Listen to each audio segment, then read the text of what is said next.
kehidupan sehari-hari, kita mungkin membutuhkan motor sebagai alat transportasi. Mesin motor dapat bergerak karena adanya reaksi pembakaran antara bensin dan udara. Reaksi tersebut menghasilkan kalor atau energi panas. Dalam ilmu kimia, banyaknya panas yang dilepas atau diserap dalam suatu reaksi kimia dipelajari dalam termokimia. Ketika mengamati perpindahan kalor dalam reaksi kimia, kita harus memahami tentang sistem dan lingkungan. Sistem adalah bagian yang dipelajari, yaitu reaktan dan produknya.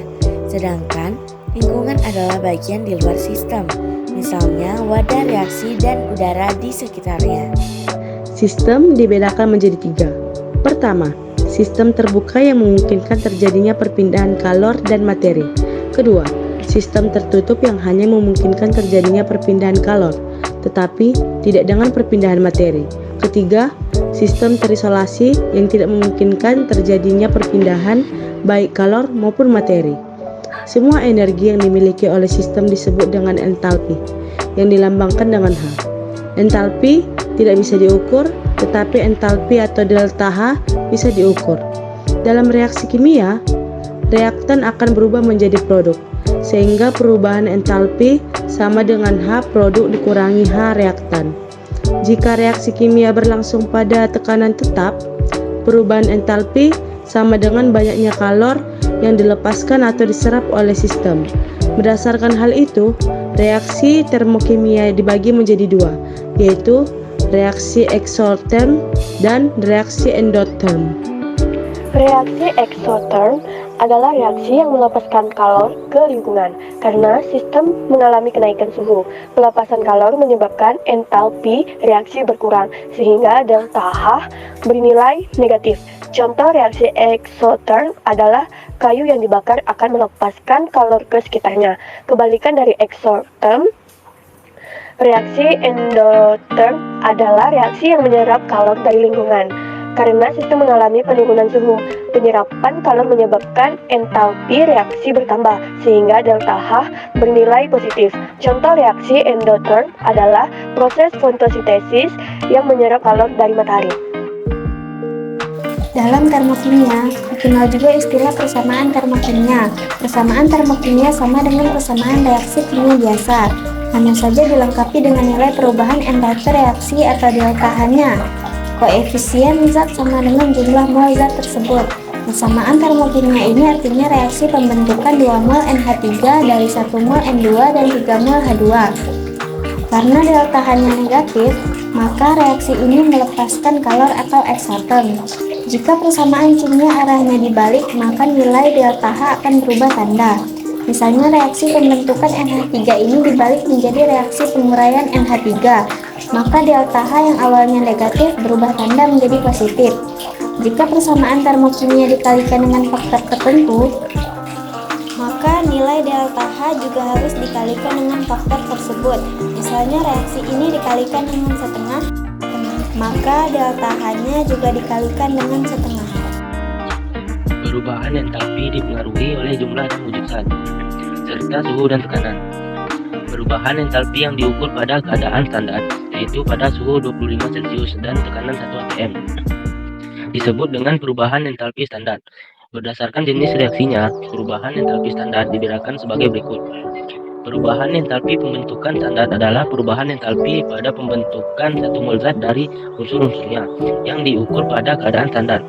Karena pembentukan 1 mol zat, maka koefisien produknya harus 1. Perubahan entalpi penguraian standar adalah perubahan entalpi pada penguraian 1 mol zat menjadi unsur-unsurnya yang diukur pada keadaan standar. Karena penguraian 1 mol zat, maka koefisien reaktannya harus 1. Perubahan entalpi pembakaran standar adalah perubahan entalpi pada pembakaran sempurna 1 mol zat pada keadaan standar. Reaksi pembakaran artinya reaksi dengan oksigen dan koefisien zat yang dibakar harus 1. Perubahan entalpi netralisasi standar adalah perubahan entalpi pada penetralan 1 mol basa oleh asam, atau sebaliknya pada keadaan standar. Bagaimana cara menghitung perubahan entalpi pada satu reaksi kimia? Perubahan entalpi dapat dihitung dengan 4 cara. Cara pertama adalah kalorimetri, yang menentukan perubahan kalor reaksi sama dengan rumus dalam kurung kalor sistem ditambah kalor kalorimeter. Kalor sistem dapat dihitung dengan rumus massa total dikali kalor jenis zat dikali perubahan suhu. Sedangkan kalor kalorimeter dapat dihitung dengan rumus kapasitas kalor kalorimeter dikali perubahan suhu.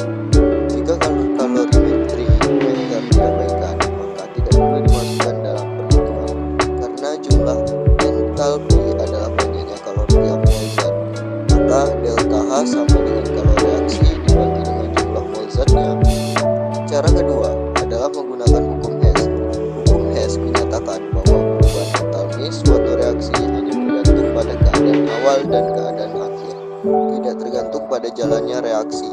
Jika jenis reaktan dan produk yang dihasilkan sama, bagaimanapun tahapan reaksinya, maka nilai perubahan entalpinya juga sama. Contohnya, reaksi pembentukan CO2, reaksi dengan satu tahapan atau dua tahapan melalui CO, melalui nilai perubahan entalpi yang sama, sehingga dapat kita simpulkan bahwa delta H sama 1 sama dengan delta H2 ditambah dengan delta H3. Cara ketiga, dengan menggunakan data delta H pembentukan standar dari masing-masing zat yang terlibat. Contohnya kita hitung delta H dari reaksi pembakaran CH4 berikut. Di reaktan, total delta H sama dengan delta H CH4 ditambah 2 kali delta H O2. Di produk, total delta H sama dengan delta H CO2 ditambah 2 kali delta H H2O. Delta H reaksi sama dengan total delta H pembentukan standar produk dikurangi dengan total delta H pembentukan standar reaktan.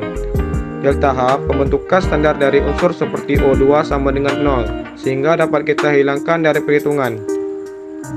Cara keempat, dengan menggunakan data energi ikatan dari masing-masing zat. Misalnya kita hitung delta H dari reaksi antara CH4 dengan Cl2. Agar lebih mudah dan jelas, kita gambarkan ikatan antar unsur dalam setiap zat seperti berikut. Di reaktan, total energi ikatan sama dengan 4 energi ikatan CH ditambah 1 energi ikatan ClCl. Di produk, total energi ikatan sama dengan 3 energi ikatan CH ditambah 1 energi ikatan CCl ditambah 1 energi ikatan HCl. Delta H reaksi sama dengan total energi ikatan reaktan dikurangi dengan total energi ikatan produk. Dalam kehidupan, termokimia banyak diterapkan. Enginer menggunakan termokimia untuk merancang proses produksi yang melibatkan reaksi kimia agar berjalan lebih efektif dan efisien. Kalor dari reaksi kimia juga banyak dimanfaatkan, misalnya kalor dari pembakaran LPG untuk memasak dan kalor dari pembakaran batu bara untuk pembangkit listrik. Bensin mengandung isoktona.